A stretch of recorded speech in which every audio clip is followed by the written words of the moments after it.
আসসালামু আলাইকুম বন্ধুরা, আজকে আপনাদের সাথে শেয়ার করব তেজপাতা পিঠা। খুব সহজে অল্প সময়ের মধ্যে অল্প উপকরণ দিয়ে নরম তুলতুলে পিঠা। তো এদিকে হচ্ছে আমি 2টা ডিম নিয়ে নিলাম, তো আপনারা আপনাদের মতো নেবেন। তো এদিকে হচ্ছে আমি আবার দুধ নিলাম পানির বদলে, আপনাদের ছাড়া পানিও দিতে পারেন, কিন্তু পানি দিলে যে পানির থেকে দুধটা দিলে একটু ফ্লেভারটা খুব সুস্বাদু লাগবে না। এদিকে আমি হচ্ছে একটা বাটি নিয়ে নিলাম, ওদিকে হচ্ছে ময়দা নিয়ে নিলাম, তো চিনিও নিয়ে নিলাম। তাছাড়া হচ্ছে আমি এক হাতে ভিডিও করেছি আর এক হাতে হচ্ছে উপকরণগুলো দিচ্ছি, তাই কিন্তু ক্যামেরার মধ্যে স্পষ্টভাবে দেখা যাচ্ছে কিনা জানি না, কিন্তু আপনারাও কিন্তু নিজ সাধারণ জ্ঞান থেকে বুঝে নেবেন। আমি কিন্তু ময়দা, চিনি, পরে হচ্ছে দুধ, একটা দুধের যে কোনো আপনারা মনে ইচ্ছা ডিম দিতে পারেন। এগুলো বেশি উপকরণ দিতে হয় না, এগুলো দিয়ে তৈরি করলে অনেক অনেক স্বাদ লাগে।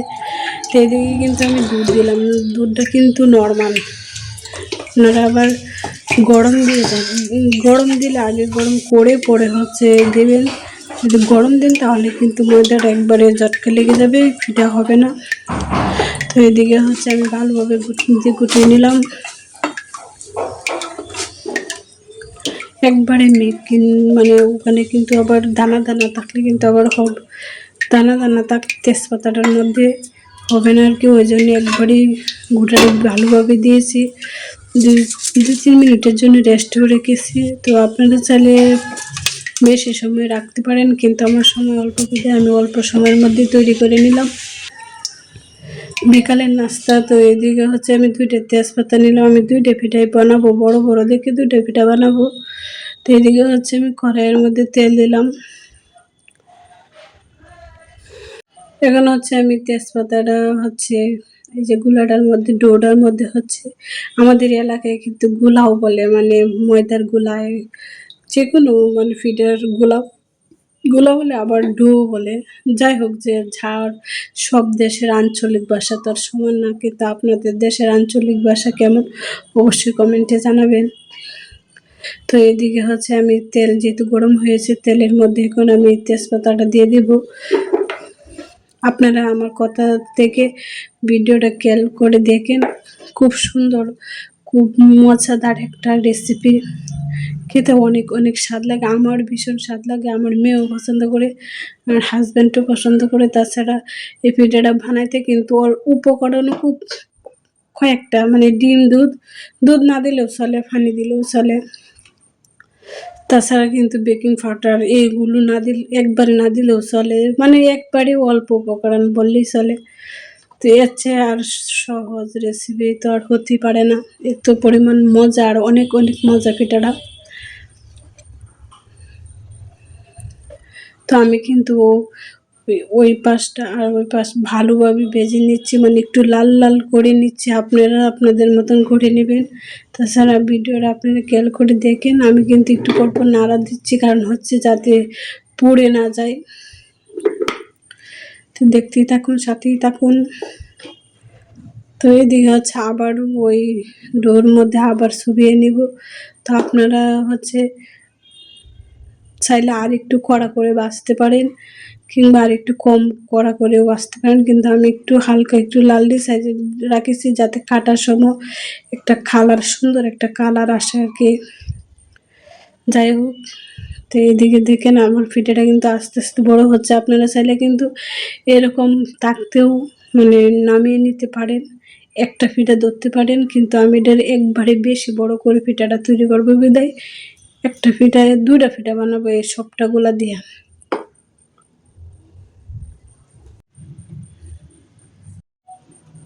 যেগুলো সাইডের মধ্যে চলে যাচ্ছে এগুলো কিন্তু আবার ওই ফিটার মধ্যে লাগিয়ে নিতে পারবেন ময়দাটা। আর চাইলেও কিন্তু এগুলো মসমস হয়ে যায়, কিন্তু খুব স্বাদই লাগে, ভালোই লাগে। তো দেখেন আমার পিঠাটা কালারটা কত সুন্দর আসতেছে। তাছাড়া হচ্ছে অনেক বড়, একেবারে এত পরিমাণ বড় পিঠাটা হয়ে গেল। তো একটা পিঠায় কিন্তু অনেকগুলো, এটি কাটলে তো চাক চাক করলে তো অনেকগুলো হয়ে যাবে না। আল্লাহ, মাশাল্লাহ মাশাল্লাহ, পিঠাটা কিন্তু আসলেই অনেক সুন্দর আসছে কালার, তাছাড়া খেতেও খুব সুস্বাদু লাগবে। আমি কিন্তু আবার এটা চুবিয়ে নিব। আপনারা চাইলে কিন্তু আরো ছোট ছোট করেও তৈরি করতে পারেন।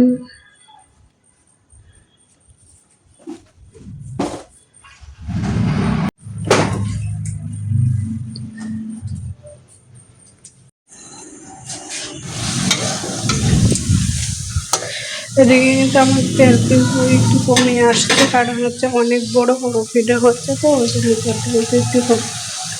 তো আপনারা আবার তেল দিয়ে গরম করে পরে পিঠাটা দেবেন, গরম ছাড়া কিন্তু পিঠা দিলে। তাছাড়া আমার মেয়ের দিকে একটু দুষ্টুমি করতেছে। যাই হোক, তো আপনারা কিছু ভিডিওটা অবশ্যই ধৈর্য সহকারে শেষ পর্যন্ত দেখবেন, তাহলে দেখবেন পিঠাটা কতটুকু নরম এবং তুলতুলে, একবারে নরম, এত পরিমাণ স্বাদ। একবার হলো বাসায় আপনারা চেষ্টা করবেন তৈরি করার। আর দেখেন এই পিঠাটা বেশি সুন্দর হয়েছে আর মচমচা হয়েছে, খেতেও খুব স্বাদ হয়েছে। দেখছেন কত সুন্দর একটা কালার, কত অনেকটা বড়, কিন্তু ক্যামেরার মধ্যে কিন্তু ছোট দেখা গেলেও অফ ক্যামেরায় কিন্তু অনেক অনেক বড় পিঠাটা হয়েছে। আর দেখতেই পাচ্ছেন অনেক বড় পিঠা।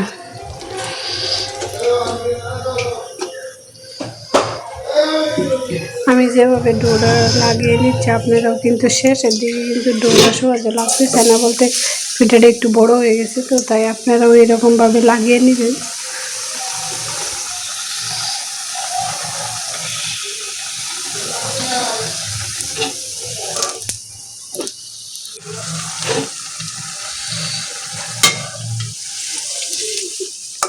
দেখুন এই পিঠাটা কত সুন্দর হয়েছে।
দেখুন এই জায়গাটা কিন্তু একটু কালারটা বেশি লাল হয়ে গেছে, তাও কিছু হবে না।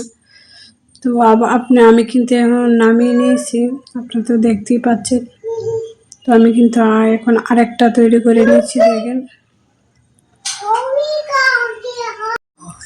এটাও কিন্তু আস্তে আস্তে, প্রথমে অল্প শুধু তেজপাতাটা দিয়ে আস্তে আস্তে এরকমভাবে তৈরি নিয়েছি। আর তেল কিন্তু আমি একবারই বেশি করে দিলে নিয়েছি, এখন আর দিতে হবে না, এই তেলেই হয়ে যাবে। তাছাড়া আমার কড়াইটাও অনেক দিনের, তো ওই জন্য কালারটা একটু এরকম হয়ে গেছে। তাছাড়া হচ্ছে কি জানেন, এটা কত বছর হয়েছে, অনেক বছর হয়েছে এই কড়াইটা, কিন্তু সেটা আমার বিয়ের আগে। যাই হোক, কিন্তু কড়াইটা কিন্তু অনেক ভালো একটা কড়াই, শুধু কালারটা যেহেতু একটু কালার হয়ে গেছে আর কি। দেখুন এই পিঠাটাও কিন্তু খুব সুন্দর হচ্ছে। তাছাড়া আমি কিন্তু বেশি নাড়াচাড়া করে দিচ্ছি, কারণ হচ্ছে যাতে পিঠাটা না লেগে যায়, মানে বেশি কালারটা না হয়।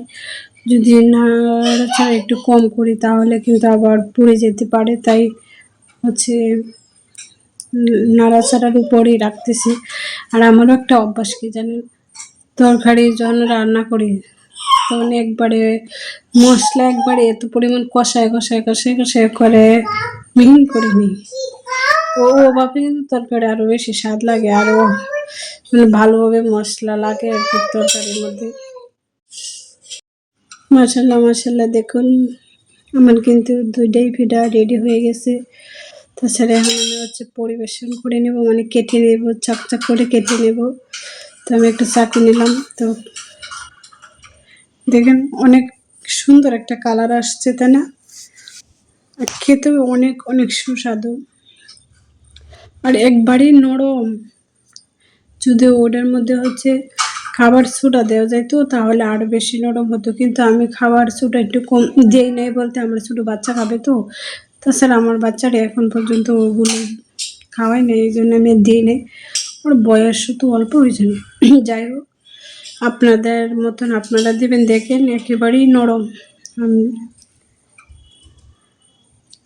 একবারে সহজ একটা রেসিপি, অল্প সময়ের মধ্যে অল্প উপকরণ দিয়ে অবশ্যই বাসায় চেষ্টা করবেন। আর হচ্ছে কমেন্টে জানাবেন কেমন হয়েছে ভিডিওটা।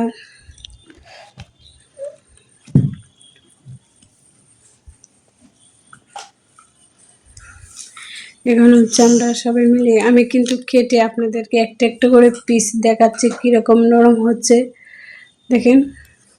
আর এটার ভিতরে কিন্তু তেজপাতাটাও রয়ে গেল। তাছাড়া দেখেন এই যে কালারটা একটু কালার হয়েছে বিধায় এখন কিন্তু পিঠাটা একটু কালারটা সুন্দর লাগছে না, ওই জন্য আমি একটু লালনি লালনি সেচ করে ভেজে নিয়েছিলাম। যাই হোক, আমি কিন্তু ইচ্ছা করি ভিডিওটা একটু লং করেছি, অবশ্যই আপনারা স্কিপ করবেন না, সবাই ধৈর্য সহকারে দেখবেন। এই যে দেখেন একটু তেজপাতাও কিন্তু আছে ভিতরে, তেজপাতাটা রয়ে গেল। আর ওই পিঠাটার নাম কোন দেশে কোন কি নাম বলে দেখেন, অবশ্যই কমেন্টে জানাবেন। আর সবাই ভালো থাকবেন, সুস্থ থাকবেন। আসসালামু আলাইকুম। সবাই সবার পরিবারের জন্য দোয়া করুন, আল্লাহ যেন সবাইকে সুস্থ রাখে। আল্লাহ হাফেজ।